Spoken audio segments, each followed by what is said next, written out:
Bonjour à tous et bienvenue sur ma chaîne. Alors aujourd'hui, on va voir 7 situations à risque qu'il est possible d'éviter pour améliorer son quotidien. Alors, ces 7 situations, ce sont des situations que j'ai définies, que j'ai constatées autour de moi et dans ma vie personnellement, qui sont évitables. C'est-à-dire qu'il y a des choses à mettre en place pour éviter ces situations-là, de façon à améliorer votre quotidien, à accéder à plus de détente et de sérénité. Donc dans cette vidéo, vous allez voir comment mettre toutes les chances de votre côté pour que la journée se passe bien. Je m'appelle Mélanie Rouen, je suis l'auteure du blog harmoniefamiliale.fr. Je vous invite à télécharger mon guide gratuit en cliquant sur le lien sous cette vidéo, de façon à découvrir les 5 étapes que j'ai mises en place pour vous à travers ce guide et qui vous conduiront à l'harmonie avec vos enfants. Vous pouvez vous abonner à ma chaîne. Dans une journée, j'ai remarqué qu'il pouvait y avoir des situations qui, quand on ne les évite pas, nous emmènent droit au conflit, droit au chaos. Donc je me suis dit qu'il y avait certaines situations qu'on pouvait éviter, tout simplement, de façon à se faciliter la journée, de façon à respirer et de façon à ce que la journée se déroule au mieux avec nos enfants. Donc parmi ces situations, j'ai trouvé la première situation que je vous propose, c'est d'éviter de réveiller vos enfants le plus tard possible le matin. Ça part d'un très bon sentiment, d'un sentiment bienveillant pour que l'enfant dorme le plus possible. Sauf qu'en fait, l'enfant, quand il se réveille et qu'il commence sa journée, son premier besoin, ça va être de jouer. Parce que l'enfant, il a besoin de jouer comme il a besoin de manger, comme il a besoin de dormir. Donc si vous réveillez votre enfant le plus tard possible en vous disant comme ça, il va bien dormir, il va dormir longtemps, il commencera bien sa journée, il va être reposé, et que vous ne lui laissiez pas d'espace pour jouer le matin, la journée risque d'être compliquée, à commencer par le matin. Parce qu'en fait, votre enfant, vous allez le presser pour prendre son petit déjeuner, pour se préparer, pour aller à l'école, à la crèche, à la garderie, chez la nounou, peu importe. Mais en fait, vous allez le presser. Et finalement, il va commencer sa journée en étant stressé. C'est quand même dommage parce que c'est un enfant et parce que en fait lui, il n'a pas besoin de ça le matin. Il a besoin vraiment de jouer. Il a besoin de reprendre contact avec la vie réelle petit à petit à travers le jeu.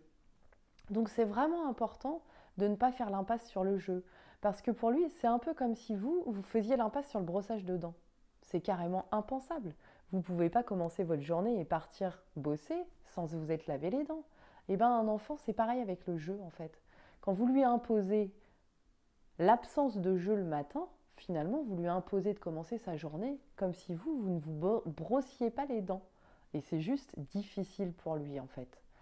La deuxième chose à éviter, c'est de contrarier votre enfant le matin. Alors quand je dis contrarier, c'est par exemple, je pense au choix des vêtements ou au choix des chaussures ou au choix du manteau.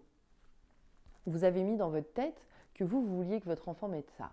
Sauf que votre enfant, en fonction de son étape de développement, il sera d'accord ou il ne sera pas d'accord. En fonction de son humeur du jour, il sera d'accord ou il ne sera pas d'accord. Et souvent, on se retrouve en fait en bagarre avec nos enfants parce que on ne veut pas qu'ils mettent cette paire de chaussures-là et qu'on préfère qu'ils mettent cette paire de chaussures-là. Quand vous voyez, après avoir proposé votre idée, que votre enfant vraiment reste buté sur la sienne, posez-vous la question, est-ce que ça va changer la journée entière juste pour une paire de chaussures? Est-ce que c'est si grave que ça si votre enfant finalement met cette paire de chaussures plutôt que celle-là ou ce t-shirt plutôt que celui-là? Relativisez et évitez de rentrer dans ce genre de bagarre. Au pire, votre enfant, il expérimente des choses.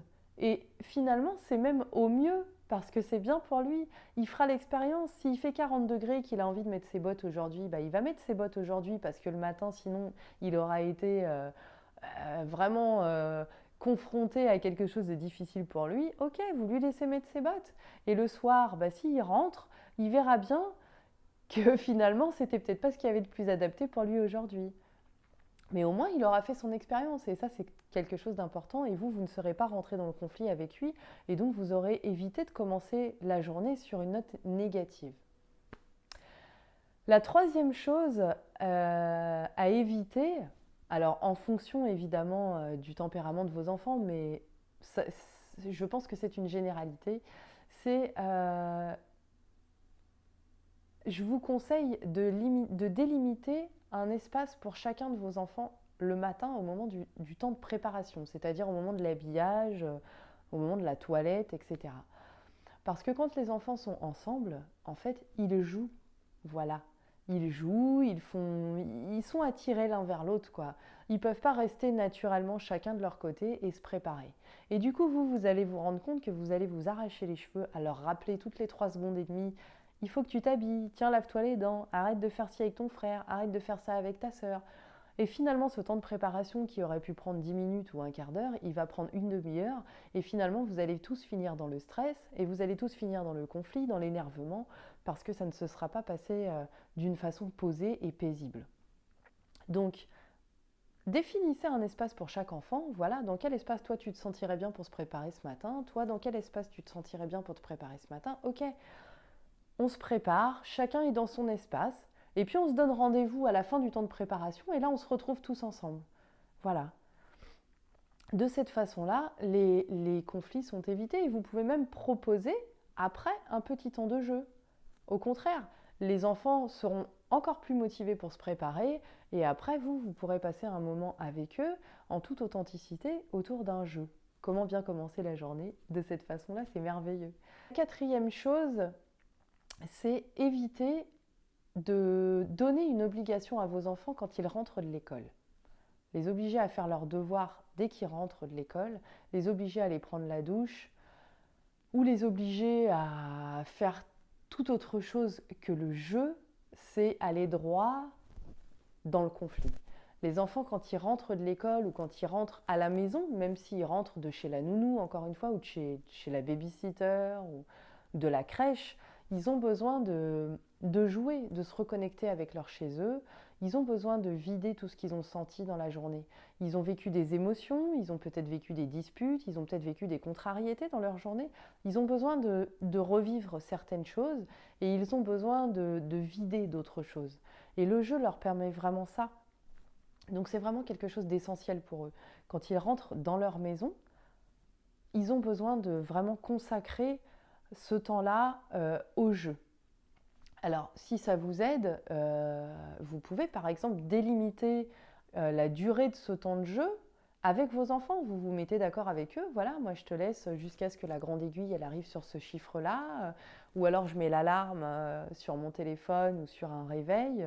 Et puis quand ça sonne, on commence les devoirs. Qu'est-ce que tu en penses? Est-ce que tu es d'accord pour qu'on fonctionne comme ça? Est-ce que ça te convient? Et puis, ou alors quand ça sonne, ou quand la grande aiguille arrive à l'endroit défini, bah, ce sera le moment d'aller prendre le bain. Le moment est limité dans le temps, il leur est accordé pour jouer, et vous, vous êtes rassurés parce que vous savez qu'il y a une limite, ça vous permet votre organisation de parents dont vous avez besoin probablement. Le 5e conseil que je pourrais vous donner, c'est d'alléger les journées quand vous êtes avec vos enfants. Quand on passe des jours avec ses enfants, je pense au week-end, peut-être au mercredi pour certains, aux vacances, vous n'avez pas la possibilité de prévoir autant de choses dans votre journée que quand vos enfants ne sont pas là. Quand on prend des rendez-vous parfois chez le médecin, on constate que les médecins gardent ce qu'ils appellent des créneaux d'urgence. En fait, je crois que quand on est parent, c'est primordial de garder des créneaux pour les imprévus. Si vous prévoyez trop de choses dans votre journée, vous n'arriverez pas à faire toutes ces choses-là. Parce que vos enfants ne seront pas aussi disponibles que vous, n'ont pas le même fonctionnement et la même maturité cérébrale que vous pour faire les choses avec la même rapidité, avec la même efficacité. Eux, ils ne se disent pas, bah tiens, si on va faire ça, je le fais vite fait, comme ça après je pourrai jouer. Eux, ils ne fonctionnent pas comme ça. Ils sont dans le présent. Donc si vous enchaînez les choses les unes après les autres, vous vous rendrez compte qu'en fait, vous n'arriverez pas à faire tout ce que vous avez prévu dans votre journée. Et donc, vous allez vous risquer de vous sentir frustré, vous risquez de vous sentir tendu, et finalement, vous risquez de vous confronter à des conflits ou à de l'impatience que vous allez ressentir. Et finalement, la relation avec vos enfants ne sera pas renforcée, elle sera au contraire parasitée. Alors, Allégez vos journées. Dites-vous, voilà, aujourd'hui je suis avec mes enfants, ok, j'ai des trucs à faire. Qu'est-ce qu'il y a vraiment, vraiment, vraiment urgent qu'il faut que je fasse absolument pour le faire avec eux? Et vous classez les choses les plus urgentes à faire. Vous pouvez faire quelque chose avec eux, mais ne prévoyez pas 1 million de choses comme quand vous êtes tout seul et que vous courez partout toute la journée. Ce ne sera pas réalisable. Sixième chose, comme je le disais tout à l'heure, c'est de prévoir un temps pour les imprévus. En fait, les imprévus, c'est le propre de l'enfant, en fait. C'est-à-dire que vous pouvez organiser votre journée, mais finalement, eh ben, elle ne se passera jamais comme vous l'avez prévu. Déjà, vous, dans votre vie d'adulte et avec des enfants, c'est encore plus flagrant. Donc, prévoyez des créneaux très larges. C'est-à-dire que si vous prévoyez de faire quelque chose qui d'habitude vous prend 10 minutes, prévoyez peut-être 20 minutes, peut-être 25 minutes quand vous êtes avec vos enfants pour le faire. Parce qu'il suffit que votre enfant n'ait pas envie de s'habiller au moment de partir. Il suffit qu'il y en ait un qui ait envie d'aller aux toilettes au moment de partir. Il suffit qu'il y ait quelque chose qui soit renversé par un de vos enfants au moment de partir. Et là, ça fout toute votre organisation à plat. Et donc, encore une fois, vous allez vous sentir frustré, vous allez vous sentir énervé. Et c'est là où ça se passe mal. Alors prévoyez large, vous êtes avec vos enfants, c'est ok, vous ne pouvez pas aller au même rythme que d'habitude et quelque part c'est tant mieux, ils vous apportent cette possibilité de prendre le temps. Alors prenez le temps quand vous êtes avec eux, prévoyez large et si vous êtes en avance, eh ben, vous saurez faire preuve d'imagination pour occuper vos enfants. Vous pouvez chanter, vous pouvez vous raconter des histoires, vous pouvez faire le jeu dans lequel on peut inventer la suite d'une histoire, faire travailler votre imagination. Vous pouvez trouver tout un tas d'activités à faire avec vos enfants pour les occuper si vraiment vous êtes en avance à un rendez-vous par exemple. Et la septième chose que je trouve importante et qui est à éviter pour éviter les conflits avec les enfants, c'est ne promettez pas des choses à vos enfants que vous n'allez pas faire. Parce que ça, c'est vraiment quelque chose d'important pour les enfants. Les enfants, votre enfant vous fait confiance. Donc si vous leur promettez quelque chose, arrivé au moment où vous devez faire ce que vous leur avez promis et que vous ne le faites pas parce que vous l'avez dit à ce moment-là simplement pour vous arranger, pour vous faciliter la vie ou pour obtenir la coopération de votre enfant va être tellement déçu. Il va vous regarder avec sa petite bouille de déception et posez-vous la question, quel message vous lui faites passer en ayant ce genre de comportement avec lui? Vous pouvez aussi vous poser la question, comment vous réagiriez-vous si un autre adulte vous faisait ce genre de choses? Si un copain, une copine, une amie vous disait, voilà, je te promets, là tu me prêtes ça, et puis la prochaine fois, je te promets, je ferai ça avec toi. Au moment où vous êtes dans l'attente que votre ami vous donne ça, et qu'en fait, votre ami vous dit, bah non, mais en fait, j'avais dit ça juste pour que tu me prêtes ton truc, quoi. Comment vous vous sentiriez? L'enfant, c'est pareil. Il a des émotions, il a des attentes. Si vous le faites rentrer dans un comportement comme ça de promesse pour obtenir ce que vous voulez et que finalement vous ne tenez pas vos promesses, vous allez perdre en fait la confiance de votre enfant. Et ça, c'est quelque chose de vraiment très important. Alors tenez vraiment vos promesses et ne vous engagez pas dans des terrains glissants avec vos enfants. Je vous propose, si vous le souhaitez, de reprendre un petit peu votre carnet ou juste une feuille libre comme ça et de noter en fait sur cette feuille dans votre quotidien à vous, chez vous, quelles sont les situations comme ça que vous pouvez nommer à risque, comme je viens de le faire dans cette vidéo, et que vous pouvez éviter d'une manière ou d'une autre. Et vous vous rendrez compte, en fait, en faisant la liste, en y réfléchissant, en prenant le temps de penser à ces situations-là, qu'il y a quelques situations comme ça que vous allez pouvoir un petit peu contourner, on va dire. Voilà. Et finalement, votre quotidien sera allégé. Donc la chose à faire une fois que vous aurez pris vos notes, eh ben, c'est encore une fois de passer à l'action en faisant le test, en faisant l'expérience chez vous, dans votre propre foyer avec vos enfants. Essayez d'éviter ce genre de situations-là que vous pouvez éviter, qui ne sont pas des situations dans lesquelles vous avez vraiment absolument une valeur très importante à transmettre à vos enfants. C'est une situation un peu légère qui peut vraiment être évitée pour éviter le conflit et rester dans l'harmonie avec vos enfants. Donc vous passez à l'action et Et puis, vous verrez ce que ça donne, vous évaluez au bout d'un certain temps, et puis vous pouvez mettre à jour en notant de nouvelles situations au fur et à mesure de votre vie. Voilà, donc je vous rappelle que vous pouvez télécharger mon guide gratuit en cliquant sur le lien ci-dessous pour découvrir les 5 étapes qui vous mèneront à l'harmonie avec vos enfants. Vous pouvez vous abonner à ma chaîne et puis si vous avez aimé cette vidéo, eh ben, je vous invite à cliquer sur j'aime. Et en attendant de vous revoir prochainement, je vous dis au revoir et à bientôt!